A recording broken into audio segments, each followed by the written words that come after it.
For the junior women's race, the 70th UCI Downhill World Cup for junior women. First race was back in Lourdes, 2017 in France. 22 degrees Celsius out there at the minute. Let's see what they will be facing today then, schedule-wise. 11:30 Central European time, junior women, and then from 1 o'clock this afternoon, Central European elite women will be off. And here is the track. Joining me to talk away down it is one of only 30 men to have ever backed up a UCI Downhill World Cup win, with a second one. Mark Beaumont. Mark, exciting day and a very, very exciting track. Fast right from the top. Oh, absolutely. Straight down the piste, super high speed, and it just gets steeper and more technical as it goes. And you actually reckon there's time to be made in that top section out in the open that we just saw as well? It looks pretty straightforward, but you can carry. Yeah. For me personally as a rider and an ex-World Cup racer, I found like fast, wide open stuff quite hard, because you're not used to going so fast, being from the UK. And you think, wow, I'm going so fast, but actually there's like, you can evolve that and push the limits, ride the edge of the tire more and more, carry more speed, and it's something that you've just got to sort of progressively like lean on and become more comfortable with. And look how steep it is down through the trees here in the Thuile, and it's a long track, Mark, but it's that sustained gradient that makes it such a challenge. Absolutely, it's tough. Obviously on the brakes, it's tough on your arms. You're trying to sort of stand into your legs, take the pressure off your arms, hold onto your seat with your thighs to try and control the bike, put the load onto your legs. It's really challenging, especially when it's this blown out and this rough. Yeah, that's the big story here this season. Last year it was all really getting used to the prolonged steepness of this thing. It's Jackson Goldstone in the Santa Cruz Syndicate, last year's elite men's winner, showing us down here. But this year, track has been ridden in a bit more. It's been buffed up and armoured up, and there is a bit of a central line starting to form now, especially from here on down. Yeah, I think it's like always sort of a playoff. You can go route one and just make it as simple as possible. Hang on, hit your marks and follow the main line, or you break up, get out of the rough, get on the smooth, find a little inside here, a little inside there, and make it a little bit easier on yourself. And that's a toss-up that you can only really tell by the stopwatch and by repetition. And here we go, the big sprint down to the line, then so fast into the finish bowl here in the Thuile, and it was on entering that finish bowl last season that Jackson Goldstone found out that the Santa Cruz Syndicate, which he was a part of, obviously still is, had locked up a historic elite women's and elite men's double. They would dearly, dearly love to do that today. We've got some junior racing to get through first. The junior women's tightest race of the last round in terms of time gaps. Zanna Logar will get us off and underway for Frameworks Racing TRP. Lena Frener going for 3 in a row for Norco Adidas Race Division. Aletha Ostgaard fastest in qualifying though, Mark. But the time gaps in junior women's, there's absolutely nothing between those top 3 or 4 riders now. No, there's not, and those front runners are there now, week in, week out, and it's a battle. It's a battle each and every round. They want to win. It's really competitive, and it's great to see that we have the future is so bright in our under-18s in the junior category. Definitely is. So here we go, Zanna Logar off and running for Frameworks TRP. This gives us our first look at these top turns where, as Mark said, there's time to be made in there, not unlike the old approach to enduro racing. You can make time on the simplest parts of the stage. Enduro ongoing. We've got the night stage later on this evening, Nightfall by CVA. Entire downhill stage lit up and illuminated, lined with fans, making plenty of noise here in La Thuile later on this evening as we see Zanna Logar through the last of these piste sort of turns, and then it gets serious whenever she hits the tree line. Yeah, absolutely. It gets serious when you hit the tree line. You see how big the bumps are straight away. The hits are big, and right at this high up, we're a minute in. You see the big hits are coming already. Italian fans on the chainsaws already. This place made a big name for itself last season. And Mark, as well, just a word. Well, we've got our first riders on course, not only for the course build, but for the levels of safety here, the new organisers, you know, multiple layers of netting everywhere. You need that on a steep track, but for a racer, that just gives you that extra confidence to go that bit faster, doesn't it? Yeah, the problem you have when generally you're on a really steep track, and we have a topography that's consistent, really steep all the way, is when it goes bad, the bike tends to tumble, and it can tumble and bounce. And obviously that's dangerous for our spectators, dangerous for our marshals. So it seems that these guys are really sort of setting the standard with this, with the netting that stops riders tumbling, more importantly, but also bikes as well. In terms of the bikes, we see Logar junior women won't be doing the big road gap. You can see over to our left, it lands down into that compression. In terms of bikes, this place maybe slightly easier than the last round in Lenzerheide on the damage it's been doing, and is that to do with the gradient as well? It's not really claiming as many bikes as we saw last week. Well, when it's really steep, the speeds tend to be a little bit lower, so the average speed is not so high, and obviously when you have high speeds, then you've got more energy, more damage. I think from seeing the bits I've seen and the way the course seems to be evolving towards past its sweet spot, I think you might see some damage with wheels, potentially punches. There's one particular section I saw some clips of, and there was a huge rock, and you could hear the bike just taking serious punishment, having to absorb it all. You can see Zanna Logar going well here, though. Yeah, she rode that really nice, clipped in, very composed. So much energy in that pit as well. Anna Newkirk not making it through qualifying yesterday, but both she and Asa Vermette getting debut wins on frameworks. Aaron Gwynn's been back in the mix this week for them as well. The wins fairly at their backs now. Yeah, we're hearing good things, that Aaron's riding really well and got a little bit unlucky with a puncture in Q2, which rules him out today, which is a shame. I'd like to see, being a sort of an older statesman that he is still, I want to see how competitive he can be. But the job that Nico's done with frameworks is really awesome on a relatively small budget compared to the bigger corporations. Yeah, no, really cool to see. Frameworks Racing, definitely check out their YouTube for the full story. If you haven't already, you've got a bit of watching to do, but it is all worthwhile. Zanna Logar, junior women's rider on that team, and they're just trying to bulk out that roster now, I think, at Frameworks a little bit, and try and win more points across more categories as we get Logar over this big finish line drop onto the finish straight and across the line for our first rider today. Sets a benchmark time of 4:17.045 for Zanna Logar. As we head back to the top for Tate Proulx-Royds.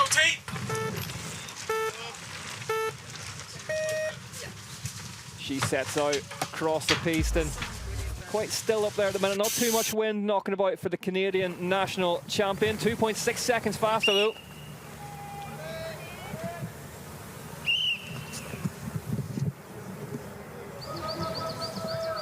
Tate Proulx-Royds down through the woods. Hey Rick, she's pulled consistent time through, a little bit off on split 1, and then consistently pulled time all the way to split 4. Now 2.6 in the green. It's looking good. Looking good for a hot seat effort from Tate Proulx-Royds. Head towards the line. The Canadian goes fastest by 3 seconds, 4:13.9. Big effort from her on the polygon. Next up, MTBWS. Deavoll on the podium last time out in Lenzerheide. 1 minute. Going really well, another national champion, the New Zealander. But 0.6 of a second back here. Crucially, she's in touch 9/10 now. I think it's worth noting that kind of stuff that I would do with a steeper track. You would look to perhaps eke your head angle out a little bit slacker if you have that luxury. Certainly, we used to run sort of stem spacers. I know a lot of these companies, the direct mount stem comes with spacers, and you can lift the front up. You lift the front up 5 mil, perhaps even 10 mil. It takes a bit of pressure off your arms and gives you a little bit more of a neutral stance on the bike, and that helps with riding the steep terrain. It stops your body weight being forced over. You get your body weight out of sync and you're over the front, you're in big problems. Yeah, it does feel like something that we've seen a complete switcheroo on. Zoe Fayolle finally gets her season underway for Dragon Speed. Injuries earlier in the year for her, but 19 seconds back, so it looks like there may have been a crash somewhere, or just maybe lacking a bit of race time. Come on, Zoe.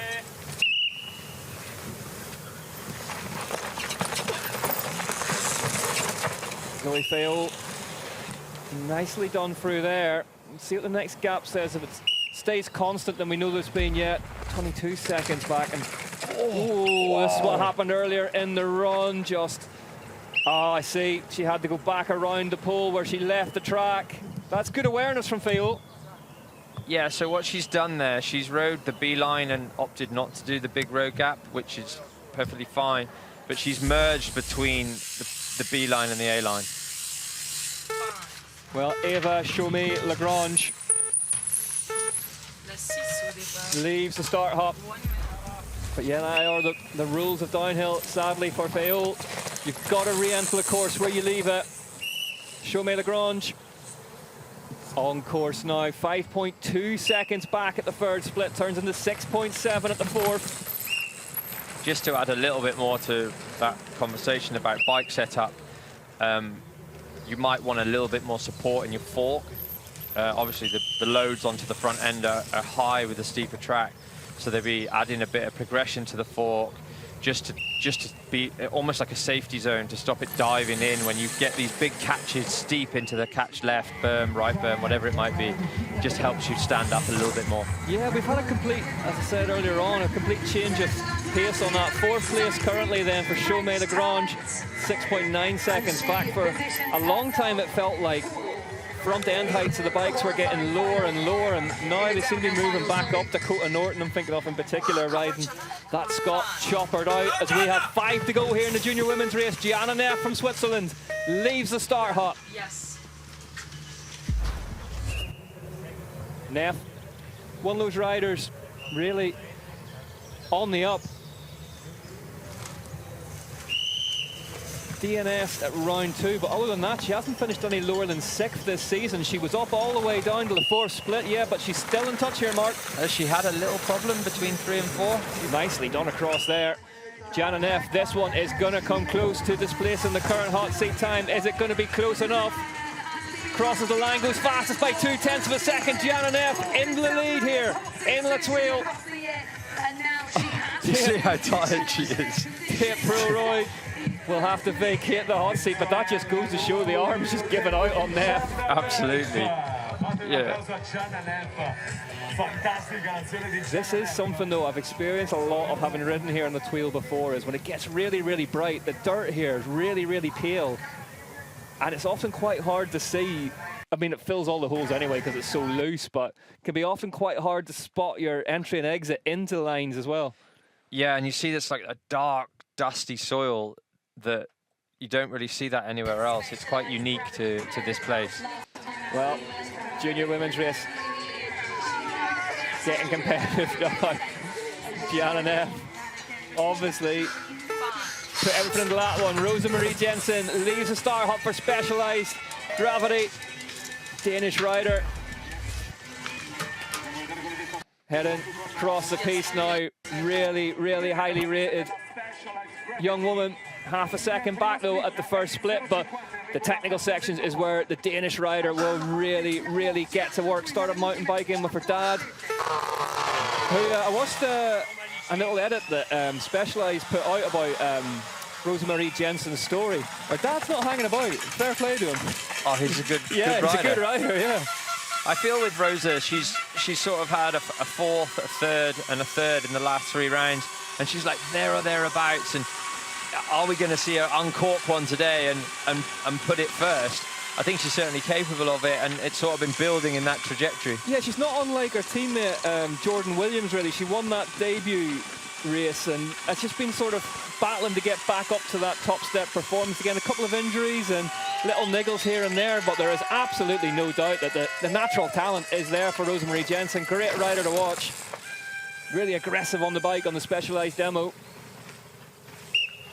Nicely done through there for her towards the second split, which goes green by 400ths of a second. Whoa, Rosa Marie Jensen clatters the side of the course on the way through there. So full commitment through there. Full commitment, absolutely not shy. The big road gap closed for the junior women's race. I mean, that one's still open and it's massive. Big step down drop.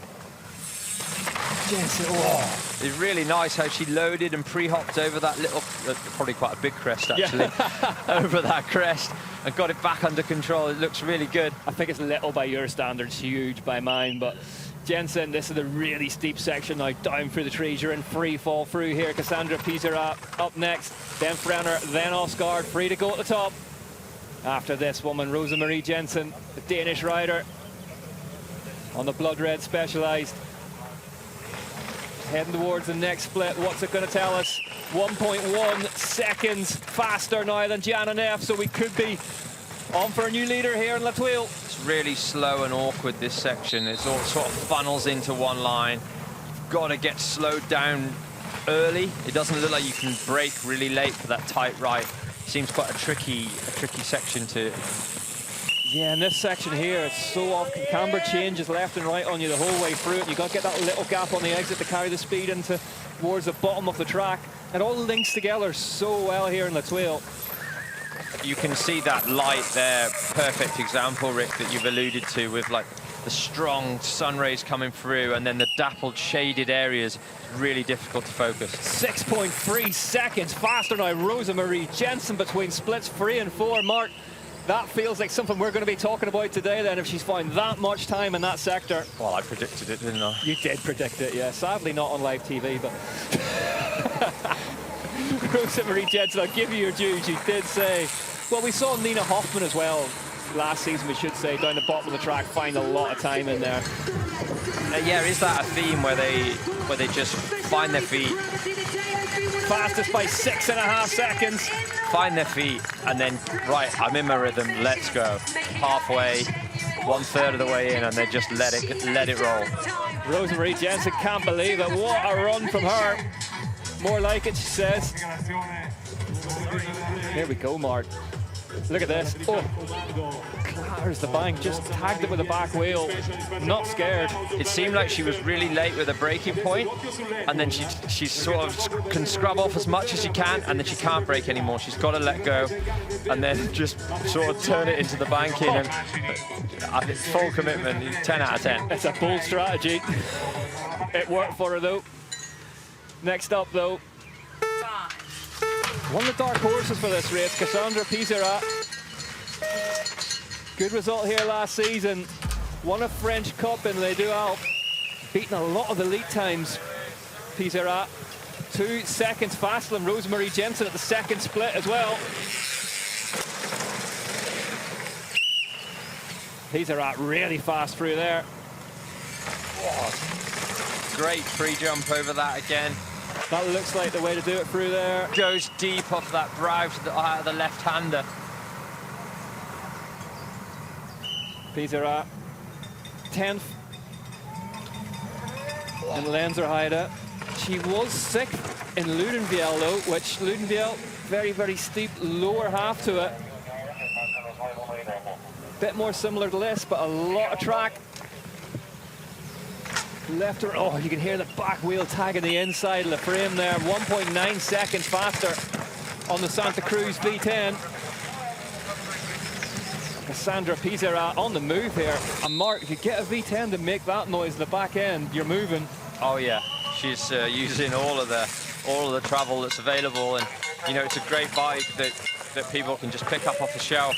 and race at the highest level, and she's proving that today. That's always been the big strength of the V10, isn't it? Very straightforward, very fast bike to ride, and Cassandre Peizerat making good sense of hers here today. 1.9 seconds up at the third split so far in La Thuile on the wild side of Mont Blanc. She's looking good. You see that? She just loaded, hopped over that hole nicely. Oh, big moment in there. 2.4 seconds faster though. Maximum commitment from Peizerat. She mistimed that. It was a huge kick. Should gather herself now. Two riders left at the top, Frener and Ostgaard, class of the field so far in 2026, but they may well be on for a tall challenge from Cassandre Peizerat here if she can get that V10 to the line at this pace. Out in the open for the last time then, Peizerat off the big drop, heading down towards the line. Is she heading towards the hot seat? She is, by 2.3 seconds faster than Rosa Marie Jensen. Fabian Proulx watches on. His rider, Aletha Ostgaard, will be the last to drop. She seems pretty pleased with that. I wonder as well with Ostgaard moving up next year if Fabian maybe fancies having a quiet chat in the ear of Cassandre Peizerat after that effort. Well, there's a lot of that, isn't there? They just come, managers come down, just have a watch, see what potential's looking like. It's great to see for the junior women as well. It means this category is only going to get better and better with more support for the big teams, but what a run from Cassandre Peizerat. Cassandre, that was brilliant. How was that for you? I would say pretty good. I don't know what she went on to say, but I'd imagine it was pretty good. Lena Frener up next, winner of the last 2 rounds for Norco Adidas Race Division. Oh, it's an aggressive start. Her confidence will be sky high. She'll believe in herself. She'll believe that start, no doubt whatsoever. Yeah. Frener, the Austrian, 0.3 of a second back at the first split, but a lot of track left in front of her. There's various lines in that left-hander, like wall ride, where people out wide on entry and then turn down and hold high across the camber. I've seen various different things across the categories. None of them work that well in there, though. It's an awkward turn, that. It looked awkward to me, yeah. There's like a water bar hole after it that you've got to get across. Whoa, Frener. Oh, nearly washes the front end through that steep section. Huge understeer. You see it pushing, almost pushed the top of the berm. She did well to let off the brake. She let off the brake, allowed the wheel to gain traction again, and she's away. Yeah, like getting a brass band turned into that, but she got it done. Frener throwing absolutely everything at this one.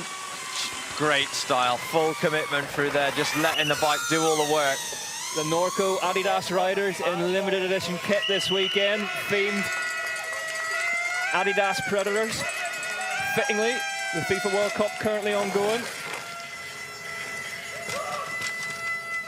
Frener, though, she's been a revelation this season, Marcus. You always knew she was good, but this year, her second year at it, really building in confidence, but she's 1.2 seconds back here. It's really smooth through there, really calculated. Nicely done, great to watch as ever. 37 kilometers an hour on the speed trap, really aggressive off the end of that. She looks good. She's in a hurry. Her body English is really nice, the way she commands the bike, commands the movements, what she wants out of it. And look at her style, little tweak, like turn bar over that crest. It's great to see. Yeah, spent a lot of time in bike parks over the years. Frener has that sort of bike park rat style. Just super aggressive, ready for everything. Nicely done through there. See that little half pedal out? Yeah. She's just half a gear, just a little bit of, give it a bit of a shove out the corner. Maybe a bit too much of a brake, but it's nice to see she's getting those little pedals that make a difference. The Norco Adidas, yeah, she's faster now by 0.9 of a second. Light turn screens the first time for Frener. The Norco Adidas Race Division videos, cool to see her working so closely with Gracie Hemstreet. The two of them really pushing each other on. Trucks through there.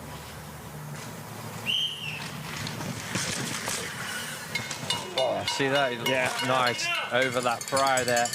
This section's super tricky. There's various lines we've seen from different riders over the weekend. Rosa Marie Jensen was fastest through the bottom sector. Peizerat had 3 of them to her name. Frener only won them so far, but at the minute the light is still green. And it feels like they've turned a corner with that Norco prototype. All of a sudden it seems to be working very, very well. Bodie Kuhn qualifying really well in the elite men's field yesterday. 4/10 of a second now faster. Frener, this one's going to be close. The bike looks good, doesn't it? Yeah. Super neutral. It doesn't seem to be out of shape anywhere. It looks great. Frener down through one of the final route sections, turns left at the bottom of it. She's just getting pedal strokes in absolutely everywhere. You see those little things are like easy wins where you can just attack a little bit more in a more simple section and it can gain you time, and essentially that's what you've got to do. Well, we're going to have a new leader with one to go here in La Thuile. Here comes Lena Frener, and she goes fastest by 1.2 seconds. Ahead of Cassandre Peizerat, Rosa Marie Jensen holding on for third, but there's only one rider left at the top now, and it is Canyon Downhill Racing's Aletha Ostgaard, who has just had a gauntlet thrown down in front of her. Oh, this is that moment where she just pushed her front. That would have been, it would have been such a bad place to crash because she'd have fallen down the steep and probably a bike would have stayed at the top, and you've got to get back up that hill to get, oh, look at the bike eating up those bumps. Yeah, absolutely pinning down through there, Lena Frener. It is impressive when you see these slow-mos of what these bikes are able to take. Huge impact, huge abuse, and just allows these riders to go faster and faster. Last rider at the top of the hill then, Canyon Factory Racing's resident American Aletha Ostgaard leaves the start hop and has a big mountain to climb in front of her. With that time of Lena Frener, 1.3 seconds faster already though, Ostgaard.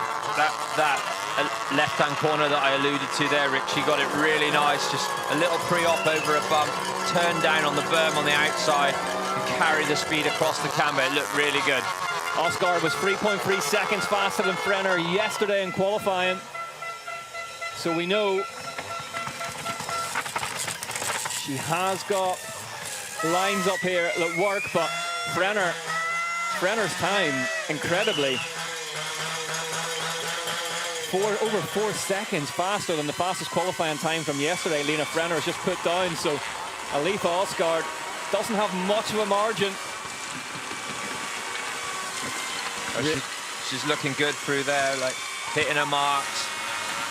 Seems to be completely measured and in control. It looks good. Cool to see so many spectators so far up the mountain already today. Big day of racing here in La Thuile. They better pace themselves. There's nothing better than hearing the chainsaw in full sing as you come through. There won't be any premix left in the Aosta Valley. 2.3 seconds faster than Frener. Ostgaard, nearly got sent out the front there. Managed to keep it all together. Faster, 38.1 kilometers an hour. Faster we've seen so far for the speed trap mark. Oh, got bombled on the way on there. Yeah, just put the front wheel down just in the wrong spot there, but didn't seem to phase her, gathered it up really quickly, and 2.3 in the green. Ostgaard looking really menacing here. Number 1 on her back. Heading into this really steep section, leads you down into that right-hander. She hits that right really nicely, like consistent speed, great braking point. Same again, nicely round that left-hander in the open. 2.3 seconds in the green. Let's see what the next split tells us. Her last win was at round 1 in South Korea. Had a couple of second places. Fed up with that already, no doubt. 2.3 seconds, Aletha Ostgaard now. Maintaining. It's a great shot, that, isn't it? Yeah, low down. You really get a sense of the energy, don't you? Those downhill bikes pushing through that rut, and not much of a rut left there, has to be said already. She didn't jump over that brow like Lena Frener did previously. Just opted to stay on the ground. Slight difference in line there. But she has got the time to play with. That's the thing. She doesn't have to risk as much. She won't know that, of course. She'll just be giving it absolutely everything to hit her marks on the way down here. Great little pre-op over the hole there. There must be a nasty hole because they're all trying to get over that there. 3 seconds now. She's extended. Ostgaard looking really strong here. Oh, just had to take evasive maneuvers there for a second, but gets away with it, turns left. Aletha Ostgaard. Is she going to be on for her second win of the season? That is going to make the overall, the junior women's, unbelievably tight should she do that. 3 fastest sectors from Aletha Ostgaard so far. Here comes Ostgaard down the line, and is it going to be win number 2 for the season, or is Lena Frener going to get her third? Aletha Ostgaard wins by 4 seconds, a 3:59.6. Well done, super, says the boss. Valley Hole's time yesterday at 4:03.2. Nice job. Fabian Proulx wins understatement of 2026 so far. Super good. Super. Mark, I'm going to say it as well. There was less drama in there from Aletha Ostgaard. There was no big panic. She just hit all her mark. You see her commitment there in that slow-mo. How hard she's leaning over. It's great to see. Her 6th win, now equal with former UCI Junior Women's Downhill World Champion Aries van Leuven in that respect. Ostgaard won round 1 in South Korea at the start of the year. A 3rd place at round 2, then 2 second places. So finally, back on the top step, and she'll have needed that mark as well in terms of the overall, just to stop that momentum from Lena Frener. Yeah, she's took a stranglehold. That's a statement ride today, especially that time, faster than the elites from yesterday, is unbelievably impressive. Huge run from Aletha Ostgaard. And we've got the abacus out here in the booth to try and work out what it means for the overall. We'll bring you an update on that just as soon as we can. But meanwhile, here are the results then. Ostgaard, Frener, Peizerat, your top 3. Great result for Peizerat. Jensen in 4th, then Nef in 5th. Good for her as well. MTBWS in 7th. Zanna Logar in 8th. First rider we saw today. Great result for her. Let's head down there now. Here's your winner. Aletha Ostgaard, what a ride. You seem so stoked with that. Yeah, I'm really happy with that because my riding has felt so good lately. And obviously I've been pushing really hard, and the competition is so hard. To see it finally work out just feels so good. And it's 4th of July, so it's a special day for me, but I'm just stoked to have a good run. And then this track here in the Thuile, you won here last year, so it's a track for you. Yeah, I love this place. And it was my first win, so it has a special place in my heart. It still does. So yeah, I love this place. Well, enjoy the celebrations. Thank you so much.